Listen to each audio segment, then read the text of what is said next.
ನೋಡಿ, ಕೆಲವು ಕಡೆ ಮಳೆ ಅಬ್ಬರಿಸಿ ಬೊಬ್ಬರಿತಾ ಇದ್ರೆ ಇತ್ತ ಶಿವಮೊಗ್ಗದಲ್ಲಿ ಮುಂಗಾರು ಮಳೆಯೇ ಕೈಕೊಟ್ಟು ಬಿಟ್ಟಿದೆ.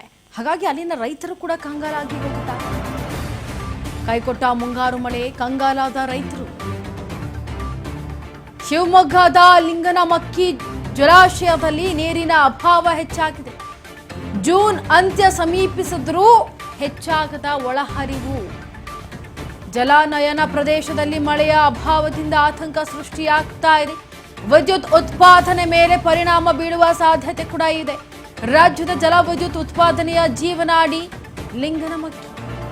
ಡ್ಯಾಂ ಸಮೀಪದ ರೈತರು ಮತ್ತು ಸ್ಥಳೀಯರಲ್ಲಿ ಹೆಚ್ಚಳವಾಗ್ತಾ ಇದೆ ಕಳವಳ.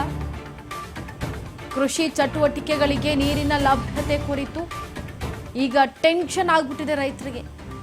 ನೋಡಿ, ಶಿವಮೊಗ್ಗದಲ್ಲಿ ಮುಂಗಾರು ಮಳೆಯೇ ಕೈಕೊಟ್ಟಿರೋದ್ರಿಂದ ರೈತರು ಕೂಡ ಕಂಗಾಲಾಗ್ಬಿಟ್ಟಿದ್ದಾರೆ. ಜಲಾಶಯದಲ್ಲಿ ನೀರಿನ ಅಭಾವ ಹೆಚ್ಚಾಗ್ತಾ ಇದೆ.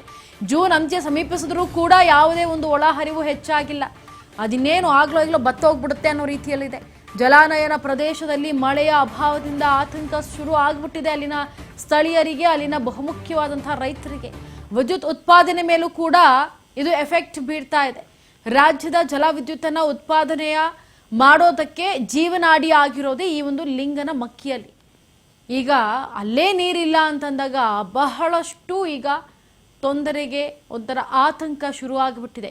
ಡ್ಯಾಮ್ ಸಮೀಪದ ರೈತರು ಮತ್ತು ಸ್ಥಳೀಯರು ಕೂಡ ಅವ್ರಿಗೂ ಹೆಚ್ಚುತ್ತಾ ಇದೆ ಆತಂಕ. ಏನಾಗುತ್ತೆ ಅನ್ನೋ ಕಳವಳ. ಕೃಷಿ ಚಟುವಟಿಕೆಗಳಿಗೆ ನೀರಿನ ಲಭ್ಯತೆ ಕುರಿತು ಚಿಂತೆಯನ್ನು ನಡೆಸಲಾಗ್ತಾ ಇದೆ.